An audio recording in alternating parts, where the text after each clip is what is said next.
বেঈমান আবু লাহাবের স্ত্রী উম্মে জামিলা আর একটু সামনে দিকে বাপ যে সে মেয়েদের সামনে বসা ছিল। ওই সময় উম্মে জামিলা দাঁড়িয়ে ডাক দিয়ে বলেছিল, মক্কার লোকেরা, ওই মুহাম্মদ সাল্লাল্লাহু আলাইহি ওয়াসাল্লামকে যারা মারতে পারবা, ওকে মারিয়া যদি ফাটিয়ে দিতে পারো তাহলে শুনে নাও, আমার গলা যে সোনার মালা দেখতে পাচ্ছ, বলে হ্যাঁ, এই মালা বিক্রি করে যারা মারবে তাদেরকে আমি উপহার স্বরূপ টাকা দেব।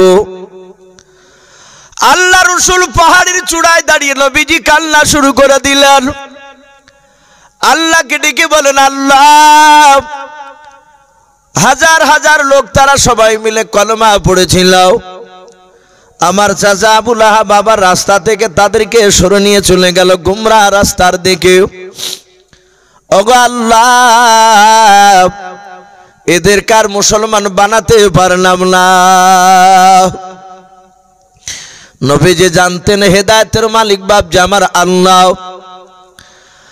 হযরত জিবরিল আলাইহিস সালাম এসে আল্লাহর নবীকে বলেন, আসসালামু আলাইকা ইয়া রাসূলুল্লাহ, ইয়া হাবিবাল্লাহ।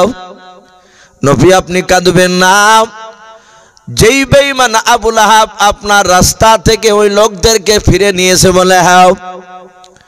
ওগো নবীজি, আবু লাহাবের 2 হাত ধন সম্পদ আল্লাহ ধ্বংস করে দিয়েছেন। ওইখানে বাপ যে সূরা লাহাব, বাপ যে আপনার যে সূরাটা রয়েছে, তাব্বাত ইয়াদা আবি লাহাবি ওয়া তাব, আবু লাহাবের 2 হাত ভেঙে দিলাম বলে বাপ যে সূরাটা বাপ যে নাজিল হতে লাগলো। আল্লাহ রাসূলকে বলেন, ওগো নবী চিন্তা করবেন না, কাঁদবেন না।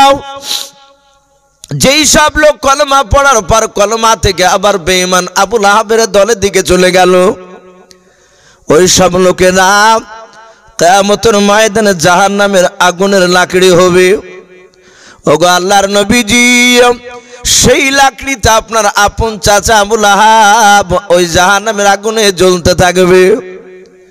জিবরিল শেষের আয়াতটা নাজিল করে বললেন, ফি জিদিহা হাবলুম মিন মাসাদ। হে নবী, আপনি চিন্তিত হবেন না, কাঁদবেন না। আপনার চাচিমা উম্মে জামিলা যে বলেছে, আমার গলার সোনার মালা বিক্রি করে আমি টাকা দিব যারা মুহাম্মদ সাল্লাল্লাহু আলাইহি ওয়াসাল্লামকে মারতে পারবে। এই নবীজি, আপনি কাঁদবেন না। আপনার বিবি, আপনার চাচিমা উম্মে জামিলাকে, ওই আবু লাহাবের বিবি উম্মে জামিলাকে কিয়ামতের ময়দানে কোটে কোটে যেদিন মানুষের সমাগম হবে, সেই দিন উম্মে জামিলার গলায় আগুনের বেড়ি পরে দিয়ে, আগুনের মালা পরে দিয়ে তাকে কিয়ামতের ময়দানে টেনে হেঁচড়ে নিয়ে বাড়ানো হবে। হে রাসূল, আপনি কাঁদবেন না। এই আবু লাহাব বাপজি এইভাবে হাজার হাজার লোকের সামনে একবার নয়, কয়েকবার বাপজি প্রকাশ্য বিরোধিতা করেছে। শুধু তাই নয়, ওই রাত্রিবেলাতে বাপজি রাসূলুল্লাহর বিরুদ্ধে বাপজি নবীকে কি করে ধ্বংস করবে, এই চক্রান্তর বাপজি জাল বিছাছিল। আবু জেহেল বলল, ভাই, মুহাম্মদ সাল্লাল্লাহু আলাইহি ওয়াসাল্লাম তো বড় জাদুঘর, ওকে তো দেখলাম সে পাথরকে জাদু করেছে। হে বন্ধু উতবা সাইবারা, তাকে কি ধ্বংস করার কোন রাস্তা আছে? সাথে হাতে বলল উতবা সাইবা, হে আবু জেহেল নেতা, একটা কাজ করলে কেমন হয়? বলে কি কাজ? বলে আমাদের সামনে যে রাস্তা আছে, বলে হ্যাঁ, এই রাস্তাতে আমরা গোপনে, ওরা যেন জানতে না পারে, আমরা যদি ওই রাস্তায় যদি একটু গর্ত কেটে রাখি, অপরে ডাল পাতা বিছি দিয়ে হালকা মাটি ছড়ে দিব, মুহাম্মদ সাল্লাল্লাহু আলাইহি ওয়াসাল্লাম রাত্রিবেলায় ভোরবেলায় নামাজ পড়তে যাবে আর ওখানে পা দিয়ে শেষ হয়ে যাবে। এটা করলে কেমন হয়? সাথে হাতে বাপ যে ওখানে প্রতিবাদ করেছিল বেঈমান আবু জেহেল, ডাক দিয়ে বলেছিল, এই উতবা সাইবা, আমি দেখেছি নবীকে মারা অত সহজ নয়। মুখে যত বলা সহজ, বাস্তবে পরিণত করা অত সহজ নয়। নবীকে মারতে পারবা না।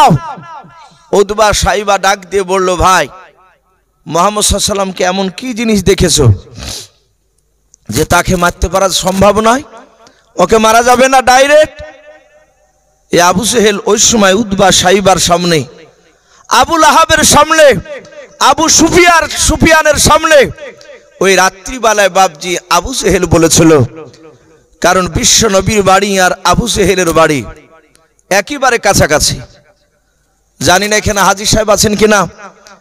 হাজী সাহেব না হলেও বাপজি অনেক যুবক ছেলেরা এখন সৌদি টৌদি কাজে যাচ্ছে, তারা গিয়ে বাপজি দেখছে রসুলুল্লাহর বাপজি সে হজে না গেল, সে নবীর দেশে তো গিয়েছে।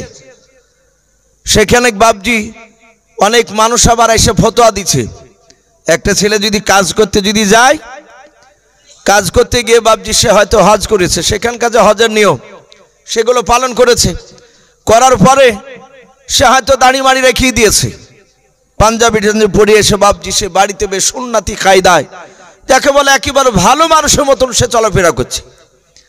তো যারা আবার টাকা খরচ করে বাপজি জমি বেচে গাছ বেচে হজ করে এসেছে, তারা আবার ফতোয়া দিচ্ছে ওদেরকে হাজি বলা যাবে নাকি। বলে কেন? বলে ওরা তো ব্যবসা, ওরা ইনকাম করতে গেছিল, জমি বেচতে হবে, জমি নিজের জমি গাছগুছালি বেচে কার হজে যেতে হবে। অনেক লোক আছে বাপজি অবৈধ টাকা ইনকাম করিয়ে জমি কিনেছে, আকাম কুকাম সব করেছে উজওয়ান কালে করিয়ে প্রচুর টাকা করে বাপজি এখন এই হজে যাচ্ছে, ওই জমি 5 কাঠা বেচি দিয়ে বুঝে যে হালাল টাকা দিয়ে হজ করিয়ে দিয়ে। আল্লাহ কি পাগলা বলে? এই যে টাকা যা প্রথম থেকে ইনকাম করছেন এটাই তো বাপজি অবৈধ টাকা। আমরা আলেম, আমরাও যে বাপজি সব হালাল টাকা ইনকাম করছে তাও না, আমাদেরও তো যদি বাপজি টাকা হালাল না থাকে তো আমাদেরকেও বাপজি কিয়ামতের ময়দান আলেম বলে বাপজি গণ্য করবেন না, ছাড়বে না, কাউকে ছাড়বে না। আল্লাহ বলছেন ফামা ইয়ামাল মিসকালা যাররাতিন খায়রান ইয়ারা ওয়া মা ইয়ামাল মিসকালা যাররাতিন শাররান ইয়ারা। কিয়ামতের ময়দান খুব বাপজি কঠিন জায়গা হবে। যারা সৎ ব্যক্তি হবে, সে গরিব হোক না কেন, সে মাঠে কাজ করা লোক হোক না কেন, সেই লোকগুলো বাপজি সৎ লোকই বাপজি পার হতে পারবে, সেদিন জান্নাত দিতে পারবে। তা আমি বলছিলাম যারা গিয়েছেন তারা দেখেছেন বিশ্ব নবীজির বাপজি আপনার বাড়ি থেকে আবু জেহেলের বাড়িটা কতটা দূর আমরা হাদিসে পড়েছি, এবং অনেক বাপজি সৌদিতে যারা যাতায়াত করে তাদের সঙ্গে আলোচনা করেছি, তারা বলে যে খুব বেশি দূর নয়। এই যেমন আপনাদের এখান থেকে মসজিদ, এই মসজিদ থেকে বাপজি আর একটু বেঁকে গিয়ে ওরকম আবু জেহেলের বাড়ি, আমার বিশ্ব নবী অতটা দূর নয়। তাহলে দেখেছেন, হ্যাঁ পেশাবখানা তো করেছে, মাশাআল্লাহ।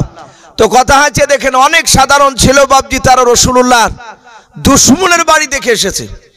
আমরা পড়েছি কাছাকাছি বেঈমান আবু জেহেল বাপজি ডাক দিয়ে বললে, এই আমি দেখেছি তাকে ডাইরেক্ট মারতে পারা যাবে না। বলে কি করে দেখেছো? আমরা জানি সূরা মাউন বলে একটা সূরা আছে, আর আইতাল্লাযী ইউকাযযিবু বিদ্দীন ফাযালিকাল্লাযী ইয়াদউল ইয়াতীম। এই আলাম তারা থেকে বাপজি এই নাস পর্যন্ত এর মধ্যে 10টা সূরা, তার মধ্যে এই সূরাটা ভরা আছে।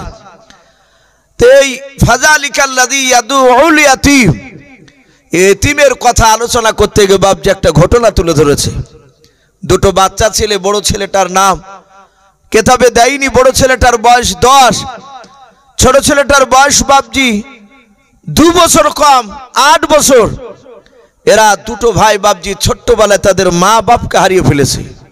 এরকম মানুষ নাই পৃথিবীতে যে বাপও নাই মাও নাই ছোট থেকে। তো ওই বাচ্চা দুটোর আব্বা মা দুটোই নাই, ছেলে দুটোকে বাপজি সাহারা করা কেউ নেই। কয়েকদিন হয়তো তার চাচা মাচাচা একটু দেখেছে, তারপরে বাপজি আর দেখাশোনার দায়িত্ব কেউ নেয় না। ছেলে দুটোর বাপজি যা টাকা পয়সা ছিল, সোনা চাঁদি যা ঘরে ছিল, সবগুলোকে বের করে নিয়ে একটা কাপড়ে বাপজি বেঁধে একটা বেশ পুটলার আকারে করে নিয়েছে। দুই ভাই টাকার পুটলাটা মাথায় করে নিয়ে রাস্তা দিয়ে বাপজি হেঁটে চলে যাচ্ছে। আবু জেহেলের লোকেরা ডাক দিয়ে বলল, ভাই দেখো যে দুইটা ছেলে চলে যাচ্ছে কোথায়। ওরা জানে যে ছেলে দুটোর আব্বা মা নাই, আর পুটলাতে দেখেছে যে টাকা ভরা আছে। বেঈমান আবু জেহেলের লোকেরা ডাক দিয়ে বলেছিল, ওগো বাবা কোথাও যাও? বলে আমরা জানি না, চোখ যেই দিকে যাবে সেই দিকে আমরা দুই ভাই যাব। ওরা অজানার ভান করে বলল, বাবা মনে হয় তোমাদের বাপ মা নাই বেঁচে, বলে নাও। ছেলে দুটো হাউ মা করে কান্না শুরু করে দিলাও। ভাই একটা দুটো করে মানুষ উঠে যাচ্ছে, রাত্রি অনেক হয়ে যাচ্ছে, আর মিনিট 10 বসে ভাই ইনশাআল্লাহ দোয়া হয়ে যাবে। আল্লাহর নবী জনাবে মুহাম্মদ রাসূলুল্লাহ সাল্লাল্লাহু তাআলা আলাইহি ওয়াসাল্লাম নবীজের বাপজি ব্যাপারে বাপজি তারা বাপজি বাচ্চা ছেলে দুটো জানে নাও।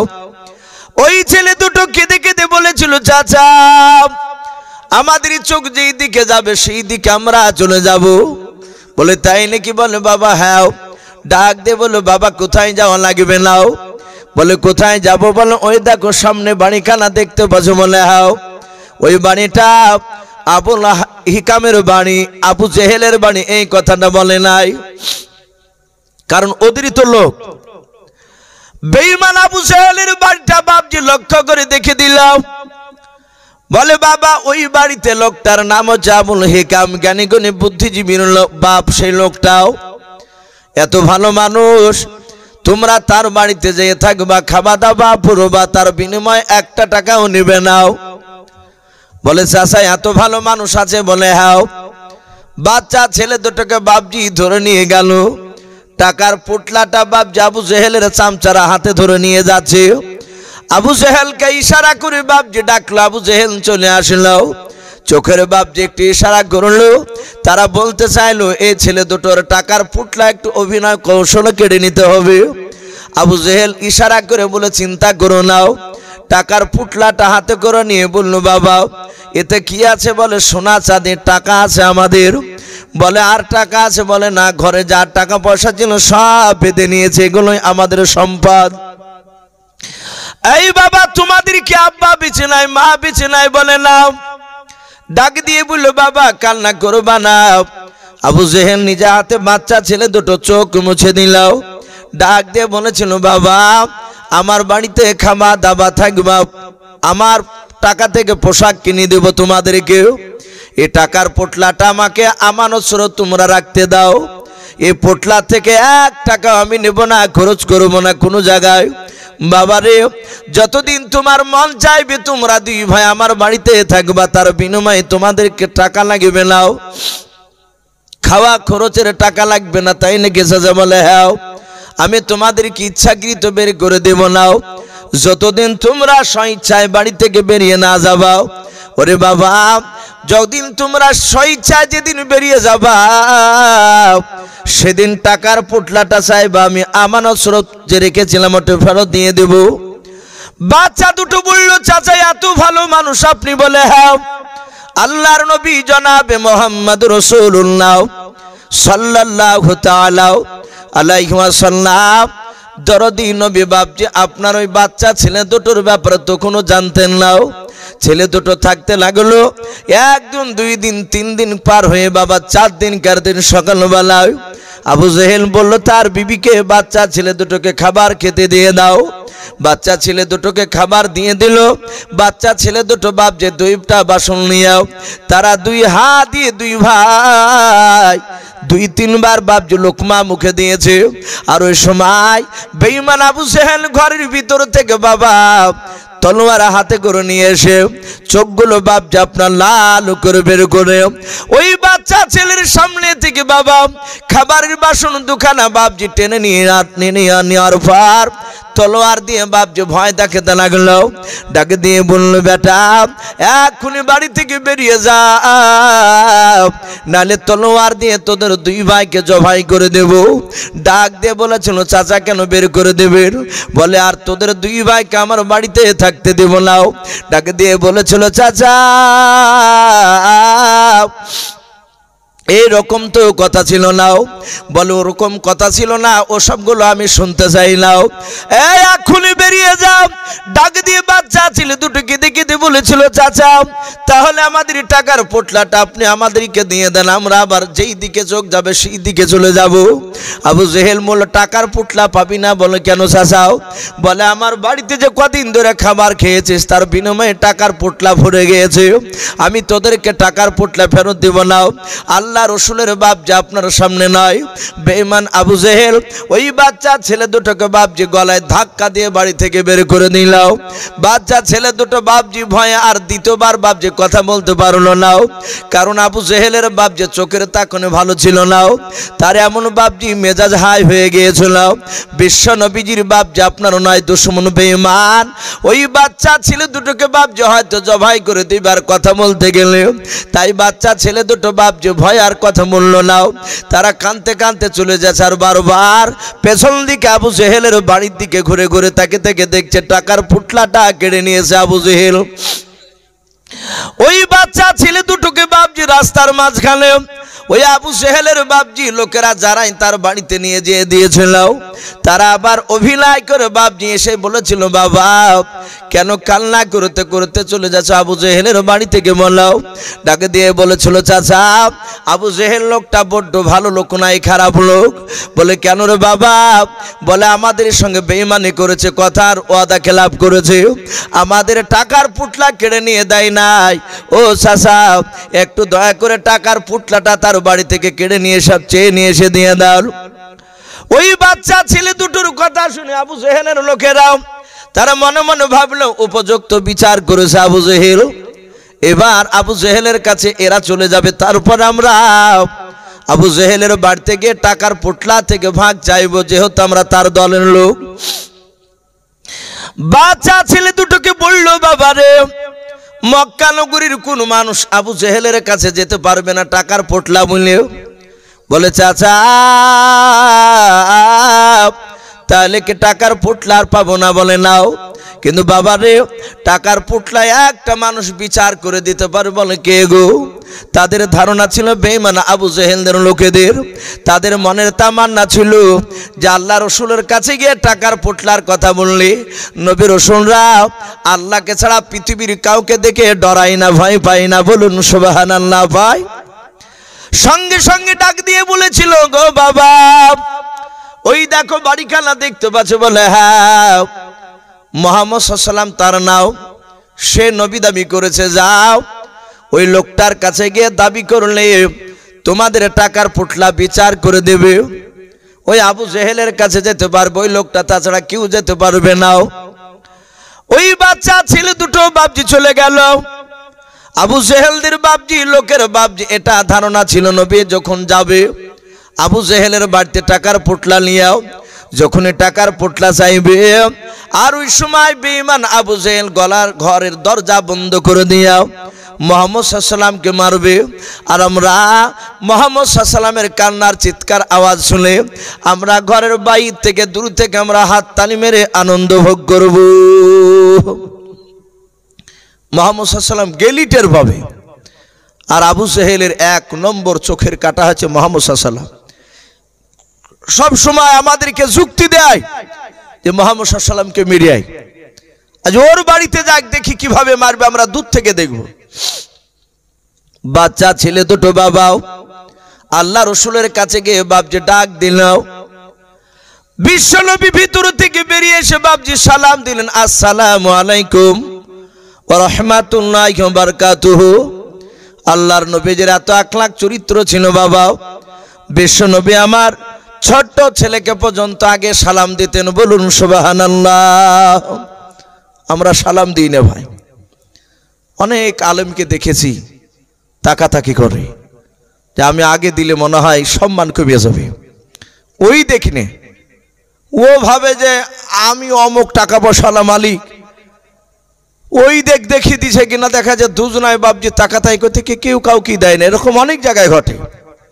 আমরা বিশ্ব নবীর উম্মাত, আমরা যদি বুঝতে পারি যে এটা মুসলমান, ফারাজি হানাফিয়া সব দেখবো না বাপ, সে নাভির ওপরে হাত বাঁধুক আর নিচে বাঁধুক, ও কলেমা পড়া তো ভাই মুসলমান। আমাদেরকে এক হওয়া দরকার বাপজি। বর্তমান আমরা মুসলমান নাম শুনলি তাকে সালাম দিব, বলুন ইনশাআল্লাহ। সাথে হাতে বাপজি ওই বাচ্চা ছেলে দুটো রসুলের সালামের উত্তর দিলেন। নবীজি বললেন, এই বাবা কাঁদছিস কেন?